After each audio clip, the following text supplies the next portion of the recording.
Hello, my name is Jessica Courtney, and this is my demonstrative speech, and this is my audience. Okay. As a child, we are introduced to many different sports. As we get older, many of these sports we are unable to participate in anymore due to the physical fitness level they require or the organization many sports entail. Some examples of sports like these are baseball, basketball, football, and soccer. But a sport we can play throughout our lifetime is tennis. Playing tennis is a fun, competitive, and active game when you know how to play. First, one should start by learning the rules of the game so that you can know what you're doing when you're on the court. Keeping track of points is different than most sports, so it can seem confusing at first, but once you get the hang of it, it's second nature. To begin tennis, you should know the difference between a game, a set, and a match. You begin a tennis match with a game. Each game starts love-love, which is 0-0, and after one person wins a point by either hitting a winner or their opponent messes up by hitting the net or hitting it long, they receive a point, which is 15. I, if I were playing, being the server, scored the first point by hitting a winner down the line. Now the next serve I will call will be 15 love. After the first point, we will each change, the first point will change and it will become 15, we'll love 15, 30, and 40. After 40, the next point will be the win of the game.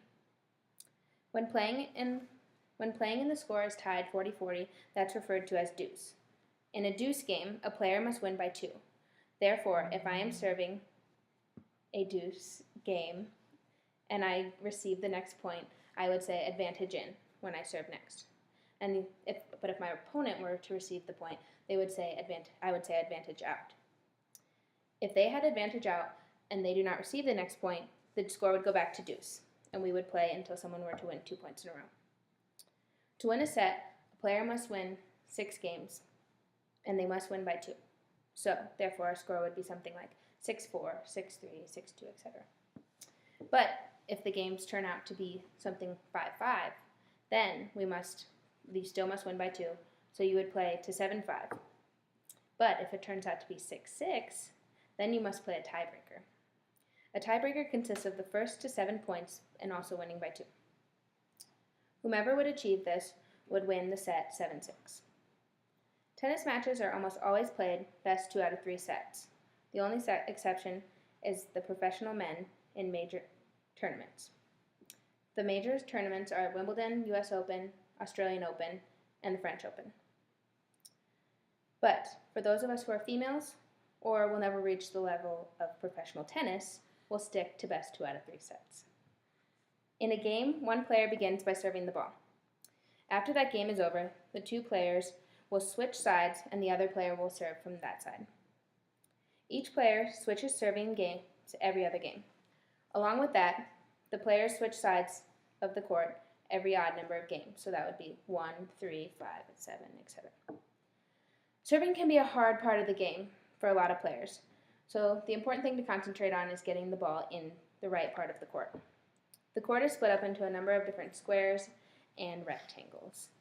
When serving, one must stand to the right or left of the line in the center of the court, depending on which side you are serving to, and serve across the court, over the net, and into the correct square on the opposite side of the court to your opponent. Each game begins with serving on the right side of the court, across the court, and then you switch sides to the left side for the next point. When serving, a player has 2 chances to get the ball in, a first serve and a second serve. If they fail to do this, it is called a double fault, and the opponent wins the point. If the ball hits the net and still goes over and in, it is called a let, which means you get 2 more chances to get the ball in. If the ball goes over and hits the net and goes out, then it's a fault and you only have 1 more chance. There are 2 alleys along the sides of the court. Those are only used for doubles when you have another teammate and you're playing against 2 other people. But unless you're playing doubles, then the alleyways are considered out. Everywhere on the court is considered in singles, except for the alleyways, and that includes the lines and inside the court. Those are the gist of the rules that you need to know when playing a tennis match. They seem confusing at first, but once you get the hang of it, after you start playing. The rules are an important part of the game, but there are other things about tennis matches that are important also, and that is having fun and being active. Tennis is a great way to make new friends, be fit, and enjoy a year-round sport. Tennis gives you the opportunities to be in leagues and meet many new people and something to bond over. It is a great way, especially singles, of exercising, but having fun while you're doing so. You'd be surprised by how many tennis courts are out there and how easy it is to get started. All you need is a racket, some balls, and maybe a good outfit.